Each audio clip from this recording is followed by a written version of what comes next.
বাংলাদেশের রাজনীতি হঠাৎই যেন থমকে গেছে। আর যে জায়গাটায় থমকে গেছে সে জায়গাটা হলো নিউ ইয়র্ক। জাতিসংঘের সম্মেলনে গেছেন সদলবলে মোহাম্মদ ইউনূস এবং তাকে যথাযোগ্য স্বাগত জানাতে ছুটে আসছে আওয়ামী লীগের সদস্য সমর্থকরা ডিম টমেটো নিয়ে। এই খবরে নজর বাংলাদেশের মেইন স্ট্রিম ও সোশ্যাল মিডিয়া সবার। এছাড়া কোনো দিকে কারো যেন নজরই নেই। এমনকি যে সেনাপ্রধান প্রায় নিয়ম করে নিউজের হেডলাইনে থাকেন তারও কোনো খবর নেই। সেনাপ্রধান যেন হঠাৎই খুব বেশি চুপ করে গেছেন। তার কথাবার্তা, কোথায় আছেন, কি করছেন বিশেষ শোনা যাচ্ছে না। মেইন স্ট্রিম মিডিয়া না হয় ইউনূসের কোলবালিশ হয়ে ক্ষমতার ওম নিচ্ছে, কিন্তু সোশ্যাল মিডিয়া পর্যন্ত চুপ। এটা কি ঝড়ের পূর্ব লক্ষণ? প্রধান উপদেষ্টা ইউনূস 11 দিনের জন্য আমেরিকায়। এর মধ্যে বাংলাদেশের শাসক পরিবর্তনের সম্ভাবনা আদৌ আছে কি? আওয়ামী লীগের ঝটিকা মিছিল কি আরো উগ্র হয়ে উঠবে? ভারত কি নির্ণায়ক কোনো পদক্ষেপ গ্রহণ করবে বাংলাদেশে? নানান প্রশ্ন মানুষের মনে, আর এই বিষয়টি নিয়ে এখনকার আলোচনা। নমস্কার, খবরের অন্তরালের খবর নিয়ে ক্যালকাটা ডায়ালগস থেকে মনোজ দাস বলছি। বাংলাদেশের সেনাপ্রধান জেনারেল ওয়াকারুজ্জামানের সাম্প্রতিক নীরবতা ও রাজনৈতিক স্থিতিশীলতার বিষয়ে যে উদ্বেগ তৈরি হয়েছে মানুষের মনে, তা কিন্তু অমূলক নয়। তবে বর্তমান পরিস্থিতি বিশ্লেষণ করলে দেখা যায় যে মোহাম্মদ ইউনূসের আমেরিকা সফরের সময়কালে বাংলাদেশে রাজনৈতিক পট পরিবর্তনের সম্ভাবনা প্রায় নেই বললেই চলে। কিছু গুরুত্বপূর্ণ উত্তেজনা যদিও রয়েছে। সেনাপ্রধান এই মুহূর্তে কোথায় আছেন, কেন আছেন, কি করছেন, এই খবরটা আদৌ প্রচারিত হয়নি, অন্তত আমার নজরে সেভাবে পড়েনি। কেন হয়নি? জেনারেল ওয়াকারুজ্জামান বর্তমানে মালয়েশিয়ায় 14তম ইন্দো প্যাসিফিক আর্মি চিফস কনফারেন্সে অংশ নিতে গেছেন। কোথায় গেছেন? মালয়েশিয়ায় 14তম ইন্দো প্যাসিফিক আর্মি চিফস কনফারেন্সে অংশ নেওয়ার জন্যে, এবং তিনি বাংলাদেশে ফিরবেন সম্ভবত 27শে সেপ্টেম্বর। এর অর্থ হলো ইউনূস ও সেনাপ্রধান এই ওয়াকারুজ্জামান দুজনেই একই সময়ে দেশের বাইরে রয়েছেন। এটা কি দেশের বর্তমান শাসকের জন্য একটা ঝুঁকির ব্যাপার হলো না? দুজনের এই অনুপস্থিতি কি সেনার মধ্যে কোনো সামরিক অভ্যুত্থানের সম্ভাবনা বাড়িয়ে দেবে না? পাকিস্তানপন্থী ও ভারতপন্থী সেনা গোষ্ঠী কি এই সুযোগ কাজে লাগাবার চেষ্টা করতে পারে? বাংলাদেশের সেনাবাহিনীর যা পুরনো ইতিহাস, তাতে এমন ঘটনা ঘটা অসম্ভব নয়। তবে এই মুহূর্তে তার সম্ভাবনা কম। সেনাপ্রধান ও ইউনূসের মধ্যে প্রবল বিরোধ যদিও আছে, কিন্তু মনে রাখতে হবে এদের দুজনের টিকি অরিজিনালি আমেরিকার কাছে বাঁধা। তবু যে দুজনের ঝগড়াঝাঁটি, সেসব অনেকটাই হচ্ছে কৌশলগত। তবু চিরস্থায়ী দাসত্ব বলে যেহেতু কিছু নেই এবং রাজনীতিতে তো একদমই নেই, তাই সেনাপ্রধানের সামনে অন্য কিছু বিকল্প বা অন্য কোনো কিছু অপশান আছে। তার একটা হলো ভারতের কাছাকাছি হওয়া এবং তার ফলশ্রুতিতে আওয়ামী লীগের পুনর্বাসনের ব্যবস্থা করা। কারণ ভারত চায় বাংলাদেশের রাজনীতিতে আওয়ামী লীগ ফিরে আসুক। এই ব্যাপারে সেনাপ্রধান যে কিছুটা হলেও মাঠে নেমেছেন তার প্রমাণ তো কয়েক মাস আগে দিয়েছেন মার্জিনা আবদুল্লাহ নয়, সার্জিস আলম ও হাসনাত আবদুল্লাহ। আগেই বলেছি ওয়াকারুজ্জামান মালয়েশিয়া গেছেন 14তম ইন্দো প্যাসিফিক আর্মি চিফস কনফারেন্সে অংশ নেয়ার জন্যে। একই সঙ্গে তিনি 49তম Indo Pacific army management seminar, যেটার নাম হচ্ছে Indo Pacific army management seminar IPAMS, এবং 11তম সিনিয়র এনলিস্টেড ফোরাম, যার সংক্ষিপ্ত কথা হচ্ছে SELF সিনিয়র এনলিস্টেড ফোরাম, এর সম্মেলনে থাকবেন তিনি। এই যে সম্মেলনগুলো হবে, এর মূল আয়োজক কিন্তু আমেরিকা যুক্তরাষ্ট্র। মার্কিন যুক্তরাষ্ট্র কেন এর উদ্যোগ নিয়েছিল আমেরিকা? মার্কিন যুক্তরাষ্ট্রের আর্মি প্রশান্ত মহাসাগরীয় কমান্ড IPACC তার প্রধান উদ্যোক্তা, যারা 1999 সাল থেকে এটি দ্বিবার্ষিক ভিত্তিতে আয়োজন করে আসছে। প্রতিবারই একটি সহ আয়োজক দেশ থাকে, এবার সেই দায়িত্ব নিয়েছে মালয়েশিয়া। পৃথিবীর 28টা দেশ এই সম্মেলনে অংশগ্রহণ করবে বলে প্রত্যাশা।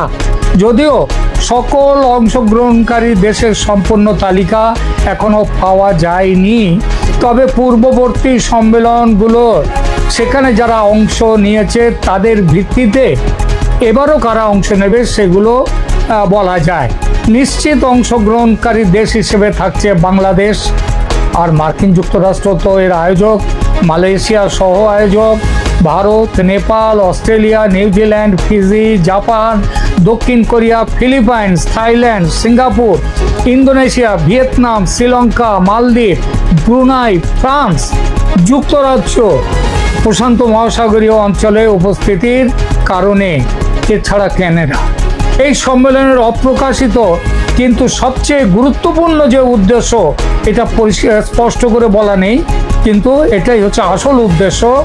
সেটা হলো দক্ষিণ চীন সাগরে চীনের ক্রমবর্ধমান আগ্রাসনের বিরুদ্ধে একটি সমন্বিত কৌশল গড়ে তোলা। অর্থাৎ মূলত এই সম্মেলন হচ্ছে চীন বিরোধী, যেখানে যাচ্ছেন ওয়াকারুজ্জামান। এছাড়া এই অঞ্চলের দেশগুলোর মধ্যে প্রতিরক্ষা সহযোগিতা বৃদ্ধি করে চীনা প্রভাব প্রতিরোধ করা, সেটা হচ্ছে এর উদ্দেশ্য। মার্কিন নেতৃত্বে মার্কিন যুক্তরাষ্ট্র এই সম্মেলনের মাধ্যমে ইন্দো প্যাসিফিকে তার নেতৃত্ব বজায় রাখার চেষ্টা করছে। IPACC ইন্দো প্যাসিফিক অঞ্চলের সবচেয়ে গুরুত্বপূর্ণ সামরিক কূটনৈতিক মঞ্চগুলোর একটা, যেখানে স্থল বাহিনীর নেতারা আঞ্চলিক নিরাপত্তা ও স্থিতিশীলতার বিষয়ে আলোচনা করেন এবং এবারও করবেন। 28টা দেশের অংশগ্রহণ এই বুঝিয়ে দেয় এই সম্মেলনের ব্যাপকতা ও গুরুত্ব কতখানি। নয়াদিল্লি সূত্র থেকে জানা যাচ্ছে একটি বিশেষ খবর, এই সম্মেলনের সাইড লাইনে আলোচনায় বসবেন বাংলাদেশের সেনাপ্রধান ওয়াকারুজ্জামান ও ভারতের সেনাপ্রধান। আলোচনা হবে বাংলাদেশের নির্বাচন নিয়ে। সেই নির্বাচনে আওয়ামী লীগের অংশগ্রহণ কি হবে, কেমনভাবে হবে, এই বিষয়গুলো ওয়াকারুজ্জামানের কাছ থেকে পরিষ্কার করে নেবেন, পরিষ্কার করে তাকে বুঝিয়েও দেবেন ভারতের সেনাপ্রধান। এবং নির্বাচনে কিভাবে নির্বাচন ফ্রি অ্যান্ড ফেয়ার হবে সেসব নিয়েও আলোচনা চলবে। আর শেখ হাসিনার সঙ্গে আরও একটা বড় কথা হচ্ছে, শেখ হাসিনার সঙ্গে ওয়াকারুজ্জামানের ওয়াকারুজ্জামান সরাসরি কথা বলবেন। এখানে শত্রুতা নিরসনের ব্যবস্থা করে দেবেন ভারতের সেনাপ্রধান। যদিও তার মধ্যে যোগাযোগটা পুরো করে দেওয়ার দায়িত্ব ভারতের জাতীয় নিরাপত্তা উপদেষ্টা অজিত ডোভালের। তিনি এই পুরো প্ল্যানটা তৈরি করেছেন। এবং এই যে শেখ হাসিনার সঙ্গে ওয়াকারুজ্জামানের সরাসরি কথা বলা হবে, তার উদ্দেশ্য হচ্ছে শত্রুতা দূর করা, on the basis of forgive and forget. যা হয়েছে ভুলে যান, ক্ষমা করুন, এই হবে মোদ্দা বার্তা। এই উদ্দেশ্য নিয়ে কলকাতার ফোর্ট উইলিয়ামে কমান্ডার্স কম্বাইন্ড কনফারেন্সে আসতে চেয়েছিলেন ওয়াকারুজ্জামান, কিন্তু বাধা দেন মোহাম্মদ ইউনূস।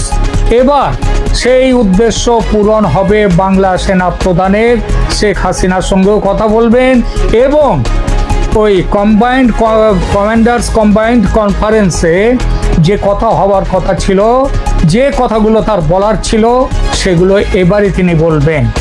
বাংলাদেশ নিয়ে পরবর্তী পরিকল্পনা যা আছে ভারতের সঙ্গে বসে এই সময়ে সেটা সফল করে নেবেন ওয়াকারুজ্জামান। মনে রাখতে হবে একটা বড় কথা, সেটা হচ্ছে গত বছর 5 আগস্টের পর এই প্রথম ভারতের সেনাপ্রধান এবং বাংলাদেশ সেনাপ্রধান দুজনে মুখোমুখি বসবেন।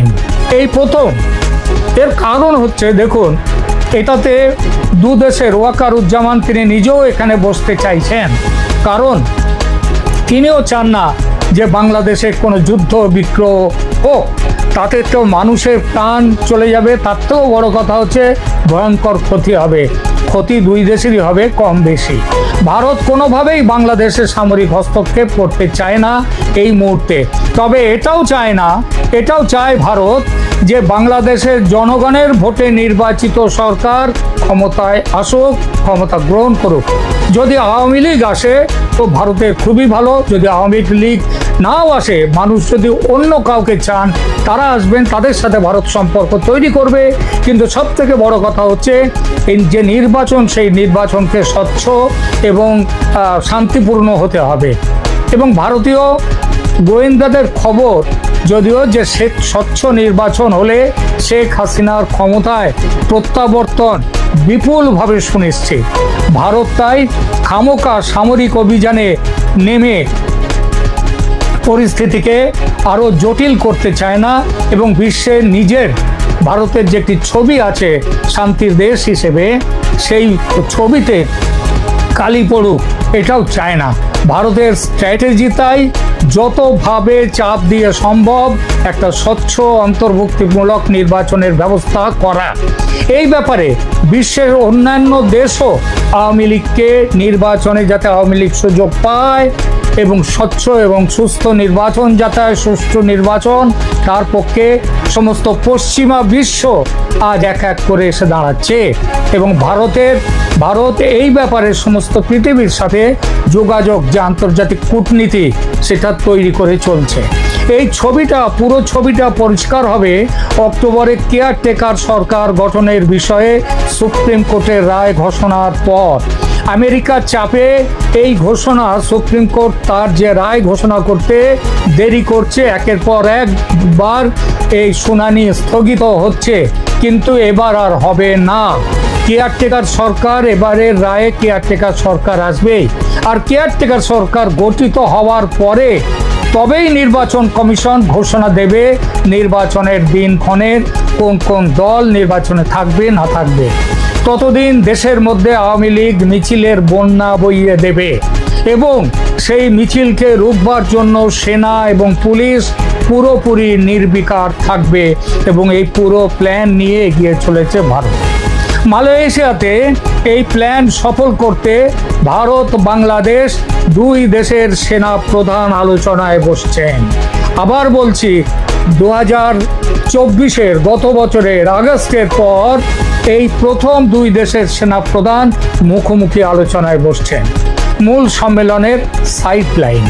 আর এই বিষয়টি নিউ ইয়র্কে ডক্টর মোহাম্মদ ইউনূসের সফরের চেয়ে কম গুরুত্বের নয়। এবং যারা বাংলাদেশের মুক্তিযুদ্ধ বিরোধী যে শক্তি, তাদের কাছে কিন্তু খুব বড় চিন্তা, কারণ স্পষ্টত জেনারেল ওয়াকারুজ্জামান তিনি কিন্তু ট্র্যাক চেঞ্জ করছেন। এই ট্র্যাক চেঞ্জের পেছনে আরও একটা বড় কারণ হচ্ছে সম্প্রতি ট্রাম্প সাহেব ভারতের প্রধানমন্ত্রীর সঙ্গে কথা বলে সম্পর্ক স্বাভাবিক করার চেষ্টায় নেমেছেন এবং এবছর ফেব্রুয়ারিতে হোয়াইট হাউসে বসে যে কথা বলেছিলেন যে ট্রাম্প সাহেব, যে বাংলাদেশের ব্যাপারটা দেখবেন প্রধানমন্ত্রী, সেই রাস্তায় চলছে ট্রাম্প। আমেরিকা সেই রাস্তায় চললে এখন ওয়াকারুজ্জামানকেও সেই রাস্তায় চলতে হবে। তিনি সেই রাস্তাটাই নিয়েছেন, ভারতের সাথে কথা বলতে এবার এগিয়ে এসেছেন।